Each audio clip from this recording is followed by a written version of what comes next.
ورحمة الله وبركاته. وعليكم السلام. إن الحمد لله نحمده ونستعينه ونستغفره ونعوذ بالله من شرور أنفسنا ومن سيئات أعمالنا. من يهده الله فلا مضل له ومن يضلل فلا هادي له وأشهد أن لا إله إلا الله وحده لا شريك له وأشهد أن محمدا عبده ورسوله. أما بعد فإن خير الحديث كتاب الله وخير الهدي هدي محمد صلى الله عليه وسلم وشر الأمور محدثاتها وكل محدثة بدعة وكل بدعة ضلالة وكل ضلالة في النار. محترم سامعین کرام، آج جس موضوع کے تحت گفتگو کرنا ہے، جیسا کہ آپ کے علم میں ہے، کلمہ طیبہ، معنی و مفہوم اور اس کے شرائط.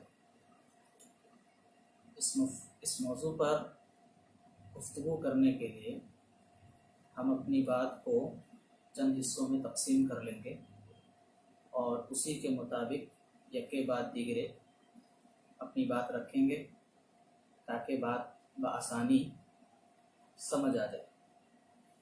شروط پر گفتگو کرنے سے پہلے کہ لا الہ الا اللہ کے کیا شروط ہیں، اس سے پہلے ہمیں چند باتوں پر گفتگو کرنی ہے، چند باتوں کو سمجھنا ہے. سب سے پہلے اس بات کو سمجھنا ضروری ہے کہ یہ موضوع کی اہمیت کیا ہے. تو جیسا کہ آپ کو معلوم ہوگا کہ اسلام کے اندر جس چیز کی سب سے پہلے دعوت دی جائے گی یا جس کلمہ کے ذریعہ ایک شخص دائرہ اسلام میں داخل ہوتا ہے وہ کلمہ شہادت ہے. اسی کلمے کو کلمہ شہادت بھی کہتے ہیں. اللہ کے نبی صلی اللہ علیہ وسلم نے جب حضرت معاذ بن جبل رضی اللہ تعالی عنہ کو یمن دعوت کے لیے بھیجا تو آپ صلی اللہ علیہ وسلم نے فرمایا اِنَّكَ تَأْتِي قَوْمًا أَهْلِ كِتَابٍ فَلْيَكُنْ أَوَّلَ مَا تَدْعُوهُمْ إِلَيْهِ شَهَادَةُ أَن لَا إِلَهَ إِلَّا اللَّهُ وَأَنَّ مُحَمَّدًا رَسُولُ اللَّهِ. کہ معاذ، آپ ایک ایسی قوم کے پاس جا رہے ہیں جو یہود قوم ہے یا جو اہل کتاب میں سے، تو آپ ان کو سب سے پہلے جس چیز کی طرف دعوت دیجیے گا وہ دعوت لا الہ الا اللہ کی گواہی کی اور محمد صلی اللہ علیہ وسلم کے نبی ہونے کی گواہی کی دعوت ہے. تو اس حدیث سے لا الہ الا اللہ کی اہمیت معلوم ہوتی ہے کہ سب سے پہلا تقاضا، سب سے پہلا مطالبہ جو ایک مومن سے ہے، اسلام کے ماننے والوں سے ہے، وہ ہے کہ اس کی تحقیق، کہ اس کا معنی، اس کا مطلب آپ کے دل میں آ جائے، آپ کو اس کی بات حقیقت سمجھ میں آ جائے. اسی طرح اس کی اہمیت اس سے بھی واضح ہوتی ہے کہ اللہ رب العالمین نے فرمایا وَمَا خَلَقْتُ الْجِنَّ وَالْإِنسَ إِلَّا لِيَعْبُدُونَ. جن و انس کی پیدائش اللہ رب العالمین نے کیوں کی ہے؟ تاکہ اللہ رب العالمین کی وہ عبادت کریں. تو یہاں لفظ عبادت ہے. تو عبادت کا مطلب کیا ہے؟ جو ہمارے اور آپ کے ذہن میں عبادت بولنے سے جو معنی سب سے پہلے ہمارے ذہن میں آتا ہے وہ معنی آتا ہے نماز کا، روزہ کا، زکوٰۃ کا یا اس طرح دیگر عبادتوں کا. لیکن مفسرین کرام نے، بالخصوص صحابہ کرام نے اس آیت کا جو معنی سمجھا ہے وہ معنی کیا ہے؟ وہ معنی یہی ہے کہ عبادت میں سب سے پہلی عبادت یہ ہے کہ کلمہ طیبہ کا اقرار. وَمَا خَلَقْتُ الْجِنَّ وَالْإِنسَ إِلَّا لِيَعْبُدُونَ أَيْ لِيُوَحِّدُونَ. ابن عباس رضی اللہ تعالیٰ عنہ کہتے ہیں کہ عبادت کی جائے یعنی اللہ کو ایک مانا جائے، اللہ کی ایک عبادت کی جائے.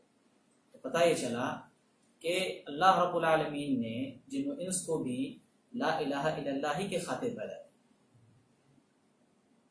اسی طرح آپ کو یہ بھی علم میں ہوگا کہ جنت و جہنم کا فیصلہ بھی اللہ رب العالمین اسی کلمے کی بنیاد پر کرے گا۔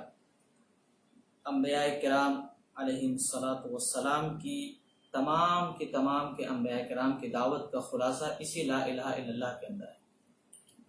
ہر نبی کو اللہ رب العالمین نے ایک شریعت، ایک کتاب، کچھ احکامات کے ساتھ بھیجا، لیکن ان تمام نبیوں کا مقصد کیا تھا کہ تمام لوگوں کو ایک اللہ کی طرف بلانا۔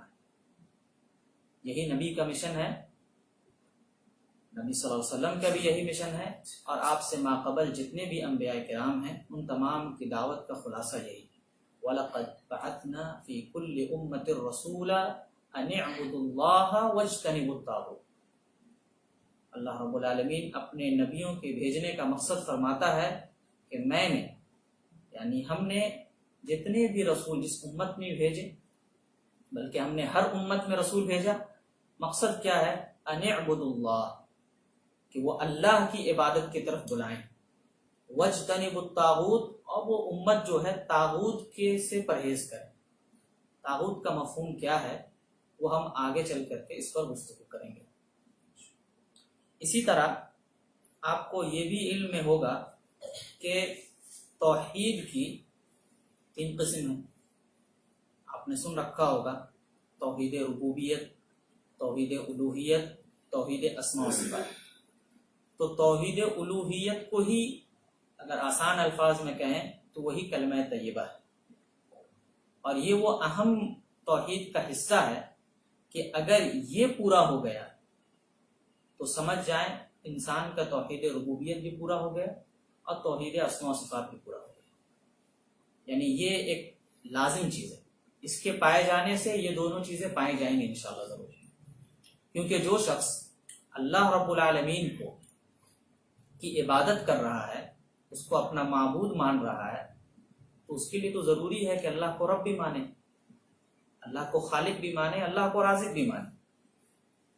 اور جب بندے نے اس کے اپنے رب کے خالق ہونے کا، اپنے رب کے مالک ہونے کا اقرار کر لیا، اس کے سامنے سر جھکانے کو جائز سمجھ لیا، واجب سمجھ لیا، تو وہ اپنے رب کی مزید پہچان کرنے کی کوشش کرے گا۔ اور رب کی مزید پہچان کیسے ہوتی ہے؟ اسماء و صفات کے علم سے، کہ اللہ کے کچھ نام ہیں، اللہ کے کچھ صفات ہیں، اللہ کے کچھ افعال ہیں، جس پر غور و فکر کرنے سے اللہ رب العالمین کی معرفت حاصل ہوتی ہے، اللہ رب العالمین کی حقیقی پہچان حاصل ہوتی ہے۔ تو یہ رشتہ بھی ہمیں توحید الوہیت سے ہی ملتا ہے، اس کا رشتہ بھی توحید الوہیت سے ہی ہے۔ اور توحید الوہیت کیا ہے؟ کلمہ طیبہ، جسے بعض لوگ کلمہ طیبہ کہتے ہیں، بعض اہل علم کلمہ طیبہ کہتے ہیں، بعض کلمہ شہادت کہتے ہیں، بعض کلمۃ التوحید کہتے ہیں، بعض کلمۃ التقوی کہتے ہیں، اس کے بہت سارے نام۔ اسی طرح اس کے علاوہ اس کی اہمیت پر گفتگو کرنے کے لیے یہ چند باتیں کافی ہوں گی کہ اس سے ہمیں یہ ایک خلاصہ مل گیا کہ اسلام کے اندر اس کلمے کی کتنی اہمیت ہے۔ اب اس کے ساتھ اس موضوع سے ایک رشتہ اس بات کا بھی جڑتا ہے کہ اس موضوع پر گفتگو کرنے کی ضرورت کیوں ہے، اس موضوع پر گفتگو کرنے کی ضرورت کیوں؟ تو ضرورت اس ناحیے سے ہے کہ اولاً آپ سب کے سامنے یہ تو 2 حصوں میں پہلے اپنے پوری انسانیت کو تقسیم کر لیجئے، ایک ہے عالم کفر، ایک ہے عالم اسلام، یعنی جن کے پاس کلمہ کا مفہوم پہنچ گیا یا کلمہ کی دعوت پہنچ گئی، یا جن تک نہیں پہنچی، یا جو اس پر ایمان نہیں لائے۔ تو ایک عالم کفر تک ہمارا میسج پہنچے، جو لوگ اس حالت میں ہیں، اپنی جہالت کی بنیاد پر، اپنی نادانی کی بنیاد پر، اپنے اصرار کی بنیاد پر، اپنے تکبر کی بنیاد پر، یا اپنے سماج اور اپنے ماحول کی مجبوریوں کی بنیاد پر، ان تک ہماری دعوت پہنچے، ایک تو ان کے لیے۔ دوسرا سب سے اہم جو ہے وہ یہ ہے کہ ہم مومنوں کے لیے اس کلمے کی ضرورت کو ہم زیادہ اہم سمجھتے ہیں۔ کیوں؟ کیونکہ آپ کے معاشرے میں مومن کے اندر بھی یہ چیز برائی پائی گئی ہے اور پائی جاتی ہے کہ ان کے اندر بھی شرک ہے، ان کے اندر بھی کفر ہے، تو ان کی نصیحت کے لیے بھی ضروری ہے کہ ہم کلمہ طیبہ کا معنی مفہوم ان کے لیے بھی بتائیں اور انہیں بھی ہم اس بات کی تلقین کریں کہ وہ اس مفہوم کو سمجھیں کہ یہ کلمہ جو آپ پڑھ کر اسلام کے اندر داخل ہو رہے ہیں، یہ کلمہ صرف کہنے کا نام نہیں ہے، اس کلمہ کے کچھ تقاضے ہیں، اس کلمہ کے کچھ معنی و مفہوم ہے جسے سمجھنا بہت ضروری ہے۔ کیونکہ جہالت اور نادانی اس قدر عام ہو چکی ہے کہ لوگ اسلام کے دائرے سے نکل بھی جاتے ہیں اور انہیں احساس بھی نہیں ہوتا، حالت ایمان سے حالت کفر میں تک پہنچ جاتے ہیں لیکن انہیں احساس بھی نہیں ہوتا۔ احساس کیوں انسان کا ختم ہو چکا ہے، یا مومنوں کا احساس یا مسلمانوں کا احساس اس بارے میں کیوں مر چکا ہے؟ وہ یہی ہے کہ لا الہ الا اللہ کا مفہوم ان کے ذہن سے، ان کے دماغ سے بالکل مٹ چکا ہے۔ تو کچھ وہ لوگ ہیں جو الحمدللہ حالت ایمان میں ہیں، ان کو لا الہ الا اللہ کی کچھ سوجھ بوجھ ہے اور اسی کے مطابق وہ اپنی زندگی گزار رہے ہیں، لیکن ان کے لیے بھی ایک اہم چیز ہے اور وہ یہ ہے، جیسا کہ آپ نے سنا ہوگا کہ ایمان گھٹتا بڑھتا ہے، ایمان گھٹتا بڑھتا ہے، اور جب ایمان گھٹے تو لازم ہے کہ ہم ایمان کے گھٹنے کے اسباب کو، ایمان کے اندر کمی آنے والے اسباب پر غور و فکر کریں،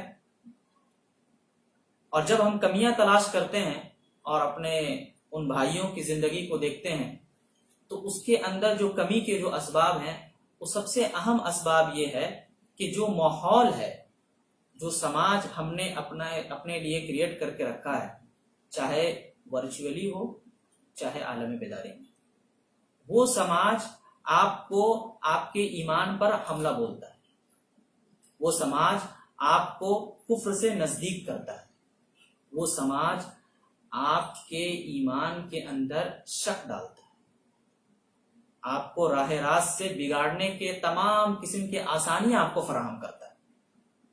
تو ضروری ہے کہ جہاں پر الحاد کا، کفر کا، شرک کا، نفاق کا اس قدر دورہ ہے، اس قدر آسانیاں لوگوں کو میسر ہو چکی ہیں کہ اس طرح کے شبہات کو، اس طرح کی باتوں کو اپنے کانوں میں، اپنے دلوں میں لوگ ڈالتے ہیں، تو ان کے لیے بھی ضروری ہے کہ وہ اس کلمے کے مفہوم کو دوبارہ سنیں، دوبارہ سمجھیں، تاکہ اس طرح کی اگر خطرناکی، اس طرح کے اگر نقصانات اگر آپ تک پہنچیں تو آپ اپنے آپ کو محفوظ کریں۔ اللہ کے نبی صلی اللہ علیہ وسلم نے فرمایا، طبرانی کی روایت ہے کہ ان الایمان لا يخلق في جوف احدكم كما يخلق الثوب فاسألوا الله ان يجدد في قلوبكم الایمان۔ یہ بہت اہم حدیث ہے۔ اللہ کے نبی صلی اللہ علیہ وسلم نے صحابہ کرام کو خطاب کرتے ہوئے فرمایا کہ بے شک کہ ایمان پرانا ہو جاتا ہے، ان الایمان لا يخلق، بے شک ایمان پرانا ہو جاتا ہے۔ اللہ کے نبی صلی اللہ علیہ وسلم نے تشبیہ دی، کس طرح پرانا ہو جاتا ہے؟ جس طرح تمہارے کپڑے پرانے ہو جاتے ہیں۔ تو پتہ کیا چلا کہ جس طرح کپڑے پہننے سے کپڑے پرانے ہوتے ہیں، تو انسان کی ذمہ داری کیا بنتی ہے؟ جب اس کپڑے کے اندر پرانے پن کو دیکھتا ہے تو اسے نیا کرنے کی کوشش کرتا ہے۔ تو یہی حال ایمان کا بھی ہے کہ ایمان بھی مومنوں کے دلوں میں ایک حالت پر رہنے کی بنیاد پر وہ بھی پرانا ہو جاتا ہے۔ تو جس طرح ایک انسان نئے کپڑے کا ضرورت مند ہوتا ہے، اس کی حاجت رکھتا ہے، اسی طرح اسے اپنے ایمان کو بھی نیا کرنے کی ضرورت ہوتی ہے۔ یہ تو ایک بات ہوئی۔ اور جب کپڑے کے اندر داغ لگا ہو، جب کپڑے کے اندر کیچڑ لگی ہو، تو ایسی صورت میں کیا ہے؟ فوراً انسان اس دھبے کو، اس گندگی کو اپنے کپڑے سے دور کرتا ہے۔ تو یہی حال ایمان کا بھی ہے کہ اگر ایمان کے اندر شک کا دھبا ہے، ایمان کے اندر اس طرح کی کوئی خرابی ہے، تو اس کو بھی جلدی سے جلد اسے مٹایا جائے، اسے ختم کیا جائے۔ ان الایمان لا یخلق فی جوف احدکم کما یخلق الثوب، کہ ایمان بالکل تمہارے دلوں میں اسی طرح پرانا ہو جاتا ہے جس طرح تمہارے کپڑے پرانے ہو جاتے ہیں۔ فاسألوا اللہ ان یجدد قلوبکم الایمان، تو اللہ رب العالمین سے اس بات کا سوال کرو کہ اللہ تعالیٰ تمہارے ایمان کو نیا کر دے۔ تو ایمان نیا کہاں سے ہوگا؟ اسی کلمہ طیبہ کے مفہوم کو اثر نو سمجھنے سے، یا اس کے مفہوم پر مکمل طور پر اترنے سے۔ اس ناحیے سے بھی اس موضوع پر گفتگو کرنا وقت کی ضرورت ہے کہ ہم میں سے ہر شخص اس بات کا ضرورت رکھتا ہے، وہ ضرورت مند ہے کہ وہ اپنے ایمان کا جائزہ لے، اپنے ایمان کے بڑھانے کے، اس کے زیادتی کے اسباب کو تلاش کرے۔ ایک اہم بات یہ بھی ہے کہ آپ نے سن رکھا ہوگا یا آپ نے دیکھ رکھا ہوگا کہ مسلمان اس بات کا بہت ہی اپنی گفتگو میں، اپنے عام بول چال میں اس بات کا تذکرہ بہت خوب کرتے ہیں کہ مسلمان ایک کیوں نہیں ہو جاتے، مسلمان کے اختلافات ختم کیوں نہیں ہو جاتے، مسلمان ایک پلیٹ فارم پہ جمع کیوں نہیں ہو جاتے۔ تو اس کا بھی راز اللہ رب العالمین نے اسی کلمے کے اندر رکھا کہ جس دن مسلمانوں کا کلمہ ایک ہو جائے گا، کہنے کے اعتبار سے نہیں، اپنے معنی و مفہوم کے اعتبار سے، تو یہ مسلمانوں کے آپسی اختلافات بھی ختم ہو جائیں گے، مسلمان متحد بھی ہو جائیں گے، مسلمانوں کے اندر اتحاد بھی قائم ہو جائے گا۔ اگر اس نقطے کو سمجھنا ہے کہ اس کلمے کے اندر کیا وہ راز پوشیدہ ہے کہ جو وہ تمام کلمہ گو مفہوم مومنوں کو ایک جگہ جمع کر سکتی ہے، آپ ذرا غور فرمائیں۔ اللہ تعالیٰ نے فرشتوں کے بارے میں فرمایا سورۃ المؤمن کے اندر، الذین یحملون العرش ومن حولہ یسبحون بحمد ربہم ویستغفرون للذین آمنوا، کہ فرشتوں میں سے وہ فرشتے جو اللہ رب العالمین کے عرش کو تھامے ہوئے ہیں اور جو ان کے ارد و گرد ہیں، ان کا کام کیا ہے؟ اللہ رب العالمین فرما رہا ہے کہ وہ اپنے رب کی تسبیح بیان کرتے ہیں، اور وَيَسْتَغْفِرُونَ لِلَّذِينَ آمَنُوا، جو لوگ ایمان لائے ہیں ان کے لیے استغفار پڑھتے ہیں یا ان کے مغفرت کی بات کرتے ہیں۔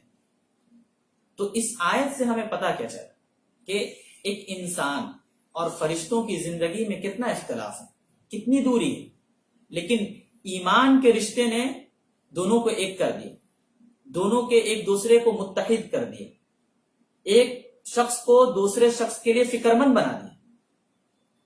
ظاہر سی بات ہے، ایک شخص کسی کے لیے مغفرت کی دعا کب کرے گا؟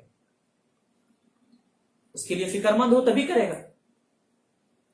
اور یہ فکر مندی کیسے پیدا ہو رہی ہے؟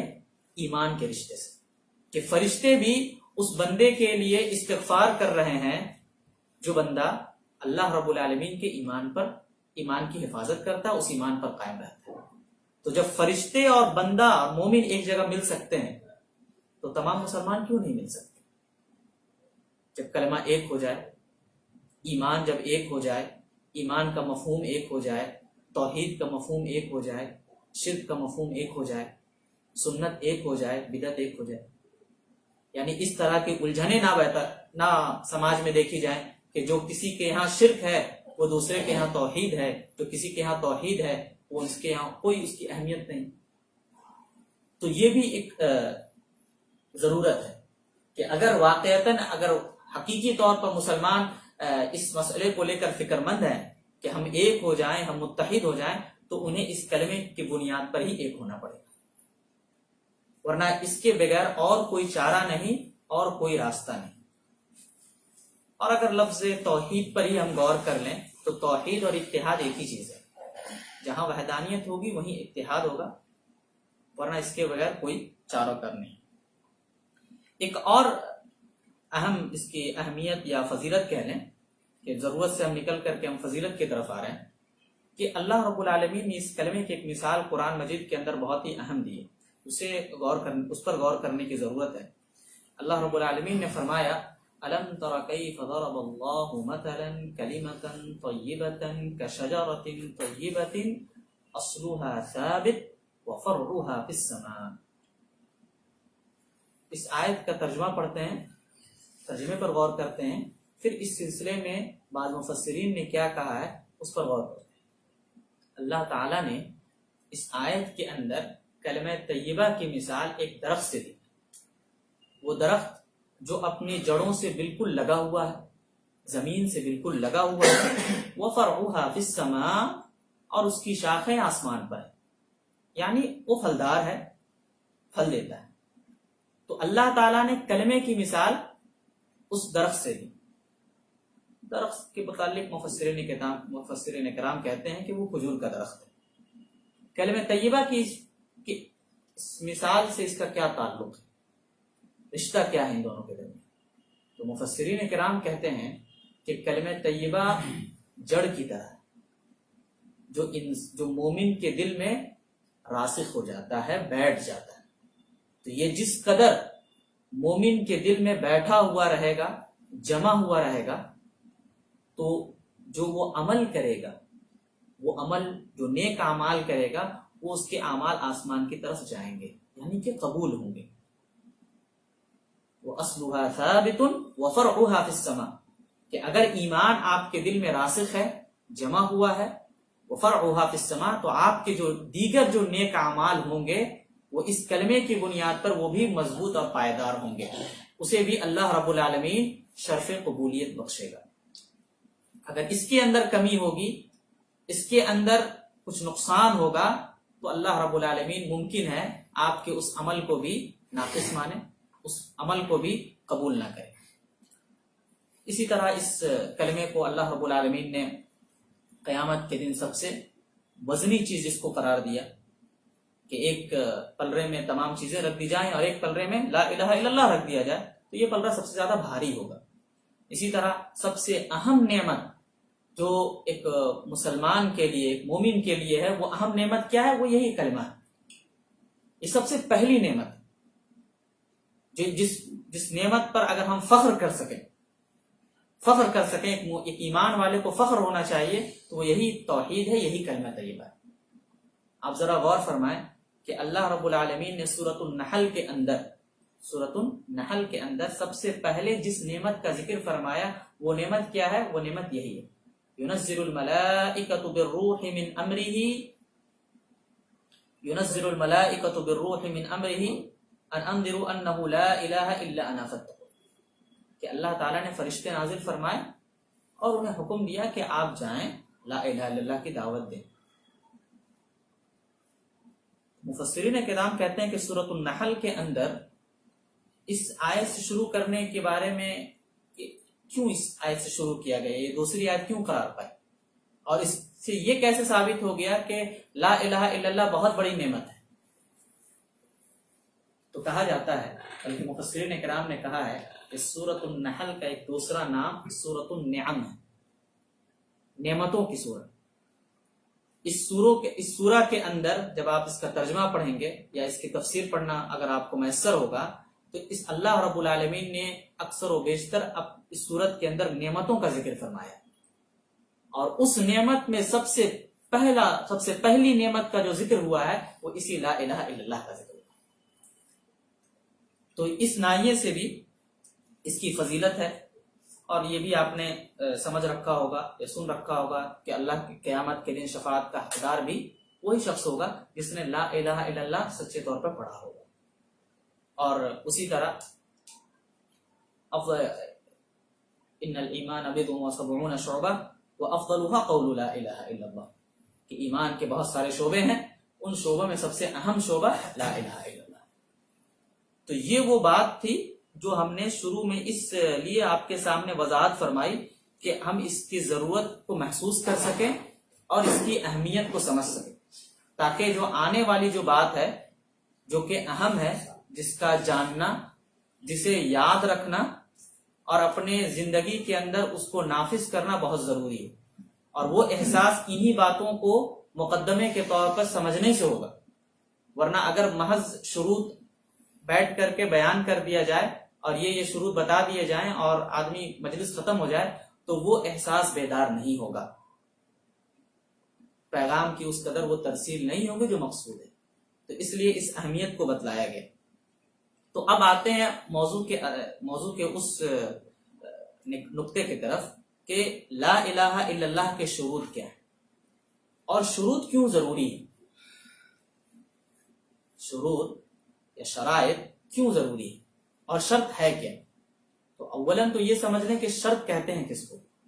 شرط کا مطلب یہی ہے کہ کوئی عمل کسی چیز کے بغیر اگر پوری نہ ہوتی ہو تو سمجھ لیں اس چیز کی حیثیت شرط کی ہے۔ مثال کے طور پر اگر نماز بلا وضو اگر پڑھیں گے تو نماز قبول نہیں ہوگی، تو گویا کہ نماز کے قبولیت کے لیے وضو کی حیثیت شرط کی ہے۔ تو وہی حال اس کلمے کا ہے کہ اگر کوئی شخص صرف اس کلمے کو پڑھے، اس کلمے کا ورد کرے اور اسے سمجھے نہ، اس کے شرائط کو نہ جانے، اس کے شرائط کے مفہوم کو نہ سمجھے، تو وہ کلمہ پڑھنا اسے فائدہ نہیں پہنچا سکتا۔ اس لیے آپ حدیث میں پڑھیں گے کہ اللہ کے نبی صلی اللہ علیہ وسلم نے بھی اس کی طرف اشارہ فرمایا ہے بعض احادیث کے اندر کہ صرف لا الہ الا اللہ پڑھ لینا کافی نہیں ہے، بلکہ اس کے اندر یقین ہونی چاہیے اور بھی اوصاف ہونے چاہیے۔ سلف کے اندر، سلف صالحین کے اندر بھی اس بات کا اہتمام تھا کہ وہ آئے وقت ایک دوسرے شخص کو اس بات کی تلقین کیا کرتے تھے، جیسا کہ حضرت حسن بصری رحمۃ اللہ علیہ کے بارے میں آتا ہے کہ ان سے پوچھا گیا کہ صرف لا الہ الا اللہ پڑھنا کافی نہیں ہے؟ تو نے فرمایا نہیں، لا الہ الا اللہ پڑھنا صرف کافی نہیں ہے، لا الہ الا اللہ کے جو شروط ہیں اس کو جاننا بھی اہم ہے، ورنہ اس کے بغیر آپ کا لا الہ الا اللہ پڑھنا کافی نہیں ہوگا۔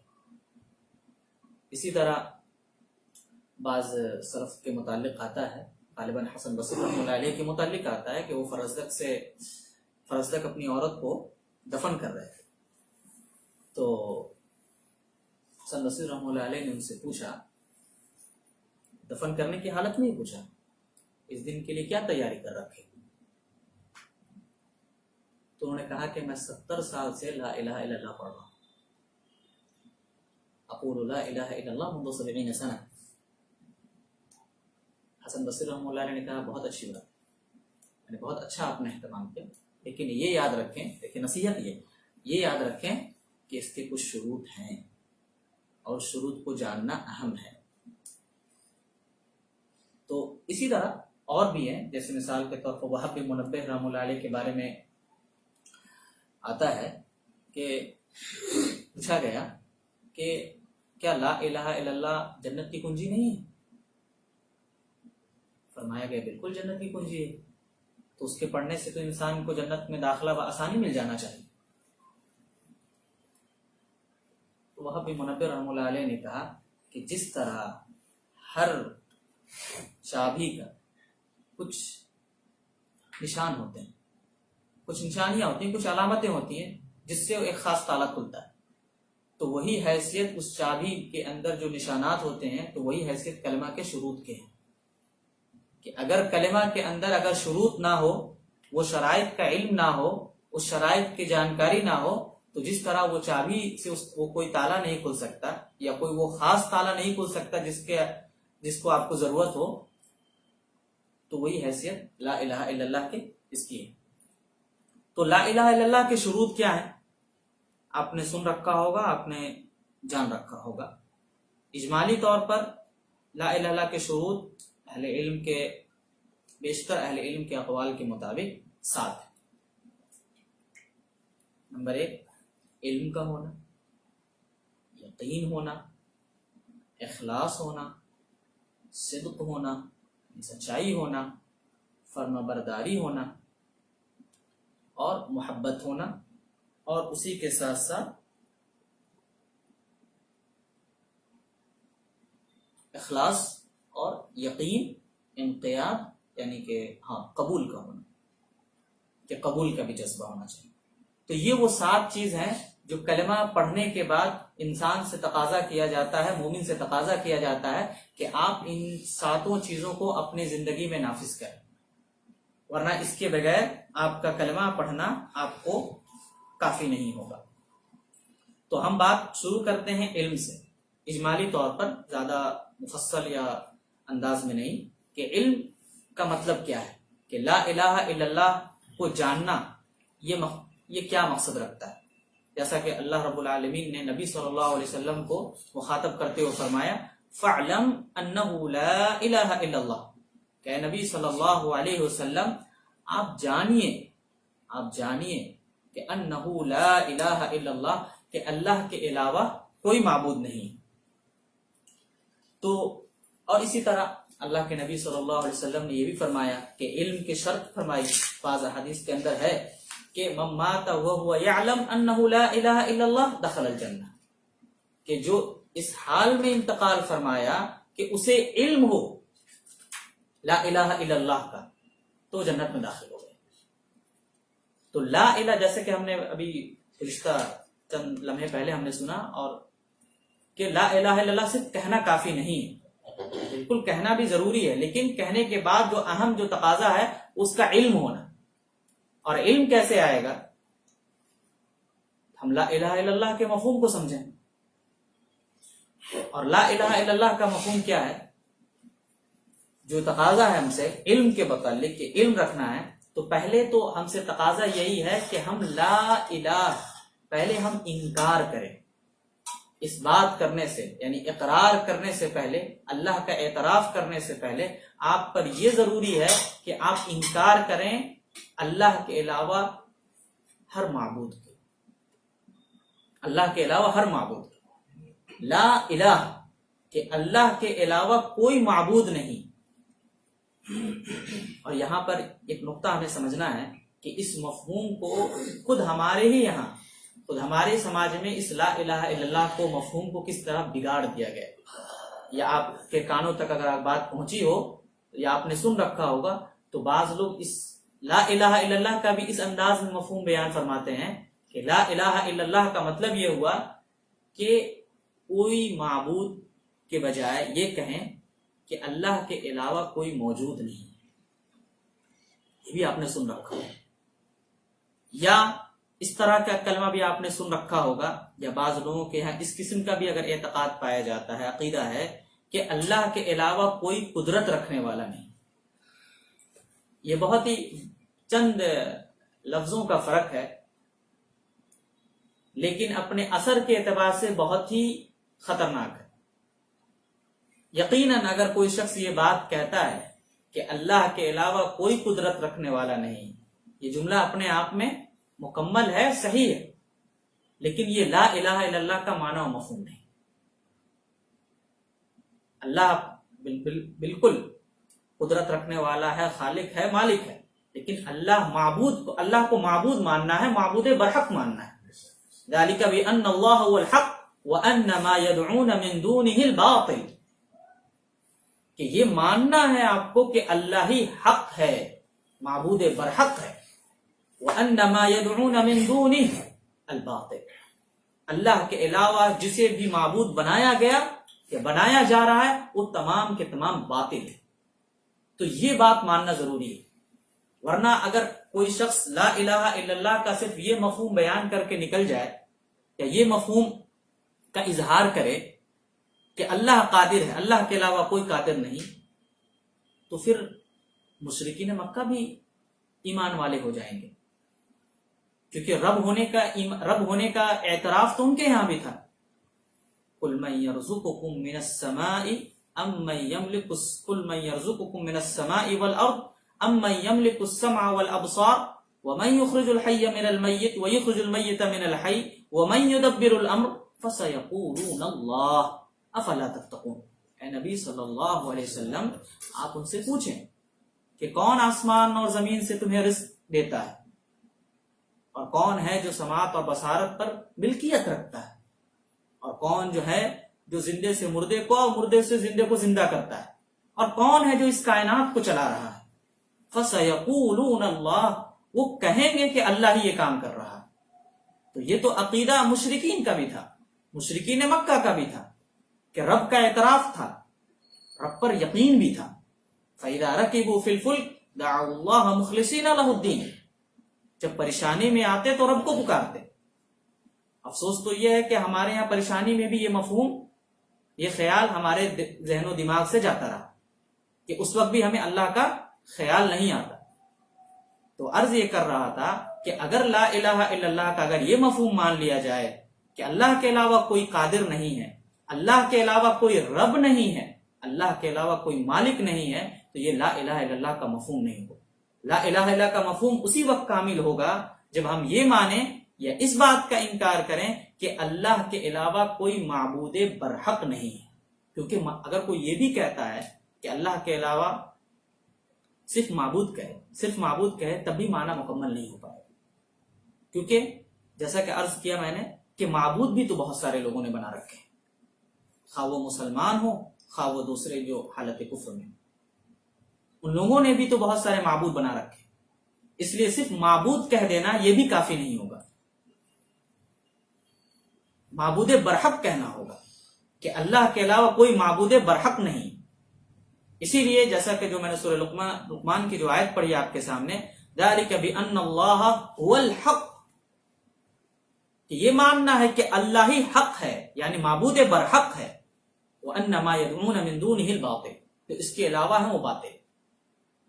تو یہ ہے لا الہ الا اللہ کا مفہوم، کہ پہلے آپ کو انکار کرنا ہے اللہ کے علاوہ جس چیز کی بھی عبادت ہو رہی ہے اور یا جس شکل میں بھی عبادت ہو رہی ہے ان تمام کی آپ کو انکار کرنا ہے، پھر اللہ رب العالمین پر ایمان لانا ہے. اگر یہ دونوں ایک ساتھ ہوں گے تو وہ ایمان نہیں ہو سکتا. اسی لیے آپ نے سن رکھا ہوگا یا جان بھی رکھا ہوگا کہ آج کل عالمی سطح پر بھی اور چند ملکی سطح پر بھی اس طرح کی کوششیں ہوتی ہیں. ایک شکل یہ ہوتی ہے وحدت ادیان کا، آپ نے نام سنا ہوگا، وحدت ادیان کا، کہ ہم تمام دین کو ایک کر دیں. کس بنیاد پہ؟ کہ جو چیزیں ہمارے آپ کے اور ہمارے دین میں مشترک ہیں، ایک طرح ہیں، ان تمام کو ہم لے کر کے چلیں. افسوس یہ ہے کہ اس مسلمان میں بعض مسلمان بھی پیش رہتے ہیں. تو جب تک مشترک چیزیں بن ہی نہیں سکتی جب تک کہ توحید کا فیصلہ نہ ہو جائے. یا اسی طرح بعض سطحوں پر یا بعض جگہوں پر یہ بھی کوششیں ہوتی ہیں کہ تقارب ادیان کا، یا آپ نے سن رکھا ہو کہ دین ابراہیمی کو ایک کر دیا جائے. مطلب یعنی اہل کتاب یعنی یہود و نصارہ اور مسلمان ایک ہو جائیں. کیوں ایک ہو جائیں؟ آپ جس کو نبی مانتے ہیں ہم بھی ان کو نبی مانتے ہیں، آپ بھی کلمہ توحید پڑھتے ہیں ہم بھی کلمہ توحید پڑھتے ہیں. تو یہ چیزیں ہمارے اور آپ کے درمیان مشترک ہیں، تو ہم اپنے دین کے تمام اختلافات کو، جو ہمارے آپسی جھگڑے ہیں، جو دوریاں، انہیں مٹا دیں اور ہم ایک ہو جائیں. نہیں، یہ نہیں ہو سکتا. کیوں نہیں ہو سکتا؟ کیونکہ ہمیں اگر لا الہ الا اللہ پڑھنا ہے تو ہر معبود کا انکار کرنا ہے، چاہے کہ وہ نبی ہی معبود کیوں نہ بنے. جس طرح عیسائیوں نے نبی، اپنے وقت کے نبی کو معبود بنایا، تو اس نبی کے معبود ہونے کا بھی انکار کرنا ہے.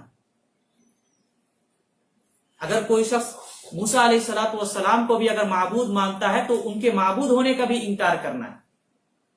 تبھی دین کے اندر یہ اختلافات مٹیں گے. اسے دبا کر، اسے چھپا کر، اسے مخفی رہ کر کے یہ ادیان ایک ہو جائیں، یہ دین ابراہیمی ایک ہو جائیں، نہیں ہو سکتے. یہ جو کوششیں، یہ جو نعرے، یہ جو آہو بکا جو سننے میں دے رہی، اس کی حیثیت آہو بکا ہی کی رہے گی. اگر آپ کو اپنی ایمان کی اگر حفاظت کرنی ہے تو آپ کو پہلے انکار کرنا ہوگا ہر معبود کا، چاہے وہ شجر کی شکل میں ہو، چاہے وہ حجر کی شکل میں ہو، چاہے وہ بت کی شکل میں ہو، چاہے وہ نبی کی بھی شکل میں ہو. تو یہ ہے علم، کہ آپ کو لا الہ الا اللہ کا اس قدر علم ہونا چاہیے، اور یہی تقاضا ہے ہم سے. ایک اہم چیز علم کے بارے میں بھی جاننا اہم ہے کہ اگر ہم نے اس حد تک اگر لا الہ الا اللہ کے مفہوم کو اگر سمجھ لیا کہ لا الہ الا اللہ کا مفہوم یہ ہے، لا الہ کا تقاضا یہ ہے، تو یہ علم کے اندر اگر آدمی اضافہ کرنا چاہے کہ یہ علم کا اضافہ کیسے ہوگا لا الہ الا اللہ کے علم کا، تو اس کا سیدھا جواب یا اس کا سیدھا طریقہ یہی ہے کہ ہم اللہ رب العالمین کے اسماء و صفات پر غور و فکر کرنا شروع کریں۔ یہ علم بہت ہی وسیع اور بہت ہی گہرا علم کہ اگر جب آپ کو اس بات کا علم ہوگا کہ اللہ کا نام غفار ہے، اللہ کا نام غفور ہے، اللہ کا نام قہار ہے، اللہ کے بہت سارے صفات ہیں، اس کا جب علم ہوگا، اس کے جب معنی ہوں گے تو رب کی معرفت بڑھے گی، اور جب رب کی معرفت بڑھے گی تو رب کے متعلق علم بڑھے گا، اور جب علم بڑھے گا تو ایمان مضبوط ہوگا۔ اسی طرح اللہ رب العالمین نے جو یہ کائنات بنائی اس کی نعمتوں کے اندر آپ غور و فکر کریں تو یہ نعمتوں پر غور و فکر کرنا بھی انسان کو علم کی طرف دعوت دیتا ہے، اور یہ علم بھی آپ کے ایمان کے مضبوط ہونے کا سبب بنے گا۔ تو یہ ایک پہلی چیز ہوئی کہ ہمیں لا الہ الا اللہ کا علم ہونا چاہیے۔ اس کے بعد جو چیزیں ہیں ہم اسے مختصراً سمیٹتے ہیں یا سمجھتے ہیں کہ یقین ہونا، کہ آپ نے جان لیا کہ لا الہ الا اللہ کیا ہے تو آپ کو یقین ہونا چاہیے اس پر، کہ ایسا نہیں کہ صرف ہم نے محض جان لیا، علم کے لیے پڑھ لیا اور اس کے علاوہ کچھ نہ دارا، تو آپ کو یقین ہونا چاہیے۔ انما المؤمنون الذین آمنوا باللہ ورسولہ ثم لم یرتابوا، کہ مومن تو وہی ہیں جو اللہ اس کے رسول پر ایمان لاتے ہیں، ثم لم یرتابوا، پھر اس پر وہ شک نہیں کرتے۔ آپ پر اس کا علم ہونے کے بعد آپ کو اس پر جم جانا ہے، آپ کے پیر متزلزل نہیں ہونے چاہیے، آپ کو ثبات قدمی اختیار کرنی، آپ کے ایمان کے اندر شک نہیں ہونا چاہیے۔ یہ تمام چیزیں آپ کو لا الہ الا اللہ کے شروط اور معنی سے دور کرتی ہیں۔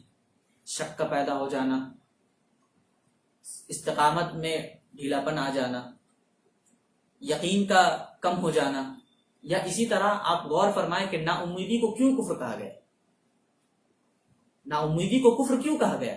یہ اسی بنیاد پر کہ یہ آپ کے لا الہ الا اللہ کی بنیاد کو ہلاتا ہے،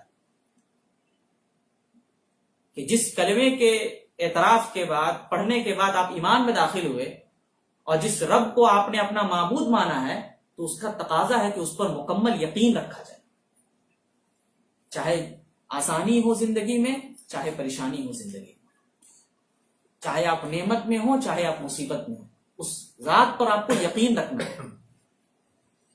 اور یہ لا الہ الا اللہ کے شروط ہے۔ اللہ کے نبی صلی اللہ علیہ وسلم نے حضرت ابو ہریرہ رضی اللہ تعالیٰ عنہ کو کیا فرمایا؟ کل من لقیت من وراء هذه الحائط وهو مستيقن بقلبه فبشره بالجنہ، او کما قال النبی صلی اللہ علیہ وسلم کہ ابو ہریرہ رضی اللہ تعالیٰ عنہ جائیے، یہ میرے چپل لے کر کے آپ جائیے، اور اس دیوار کے بعد جو بھی آپ سے ملاقات، جس سے بھی آپ کی ملاقات ہو، اور وہ شخص لا الہ الا اللہ یقین کے ساتھ پڑھ رہا ہو یا یقین کے ساتھ جان رہا ہو تو آپ اسے جنت کی بشارت دے دیجیے۔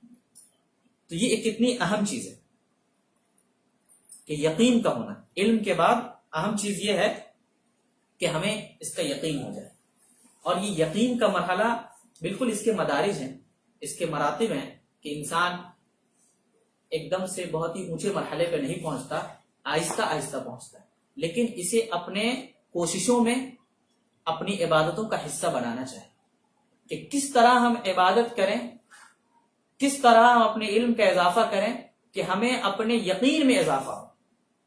اور یہ یقیناً بہت بڑی نعمت ہے کہ اگر آپ کا علم، آپ کا عمل آپ کو اللہ پر، اللہ کی یقین میں اضافہ کرتا ہے، ورنہ انسان تو بالکل اس اعرابی کی طرح ہی ہو سکتا ہے جو اللہ کے نبی صلی اللہ علیہ وسلم کے بارگاہ میں آئے اور فرمانے لگے کہ ہم تو ایمان لے آئے۔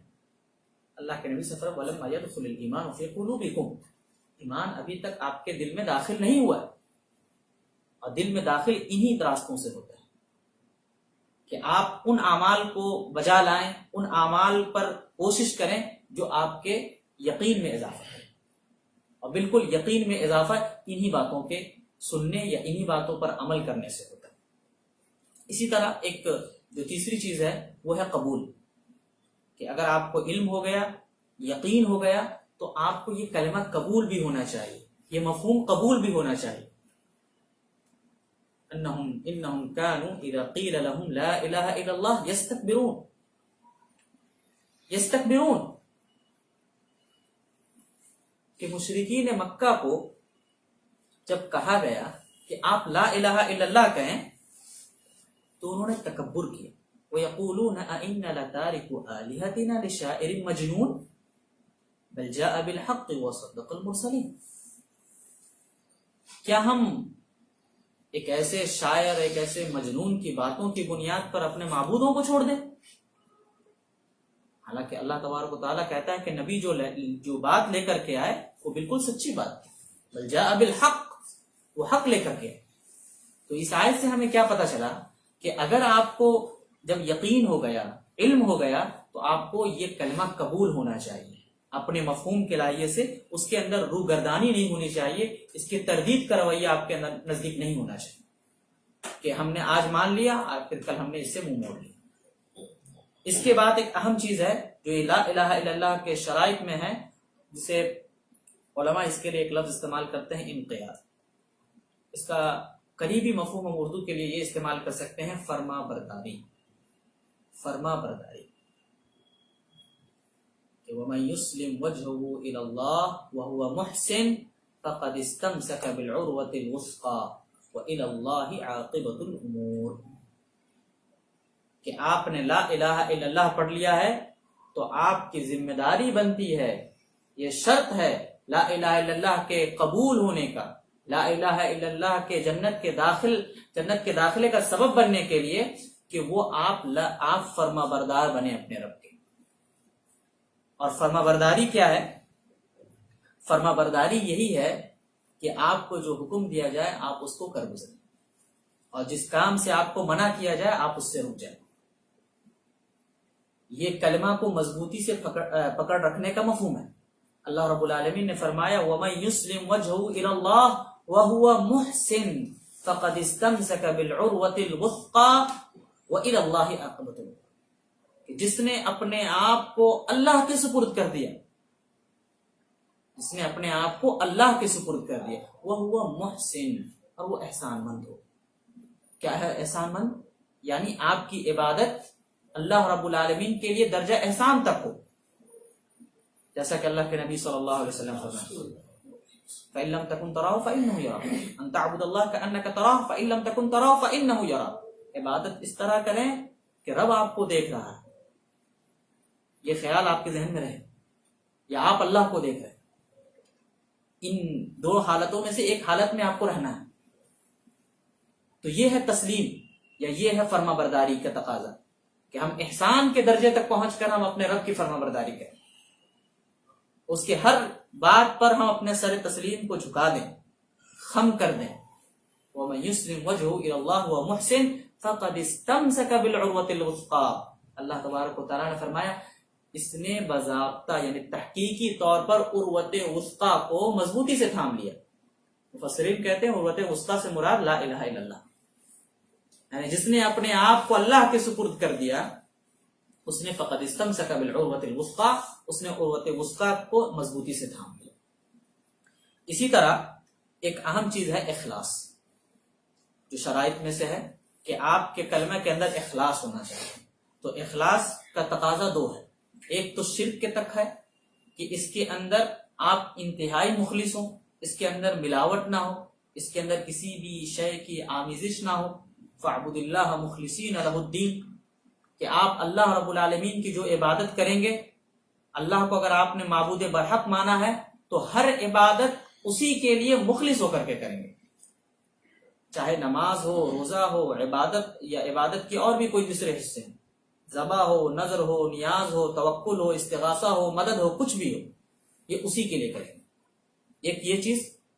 دوسری چیز یہ ہے کہ اس اخلاص کے اندر ریاکاری نہیں ہونی چاہیے. ایک تو اونچا درجہ ہوا، اونچا درجہ یہ ہے کہ آپ اس اخلاص کے اندر، اس عبادت کے اندر کسی دوسرے کو شریک بنا دیں.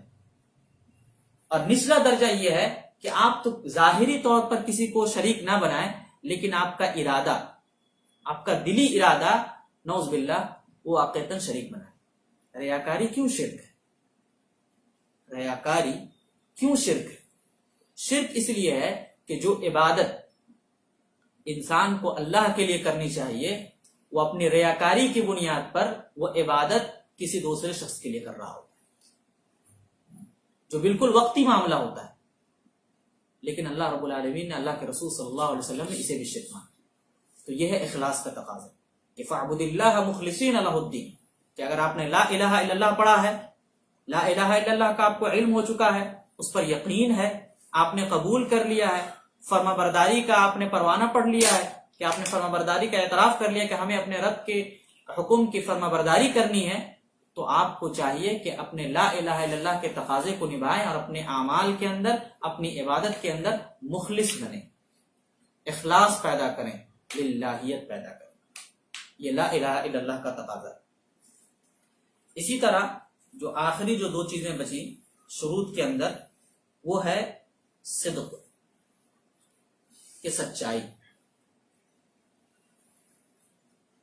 اپنے رشتے کے اعتبار سے یہ آپ نے پچھلے تمام چیزوں سے ملی جلی چیز، کہ جہاں یقین ہوگا، جہاں علم ہوگا، اور جہاں یقین ہوگا، جہاں اخلاص ہوگا، وہاں سچائی بھی ہوگی۔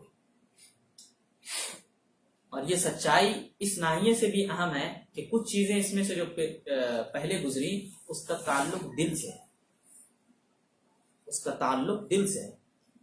آپ مخلص ہیں، اس کا پتہ کیسے چلے گا؟ آپ کے دل کو کوئی دیکھنے نہیں گئے، لیکن سچائی کا پتہ کب چلے گا؟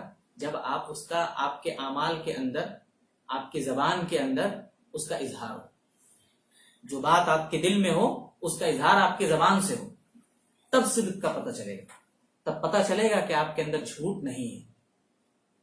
جس نے لا الہ الا اللہ پڑھا ہے اس کے اندر نفاق نہیں ہے۔ اور سچائی کس معنوں میں؟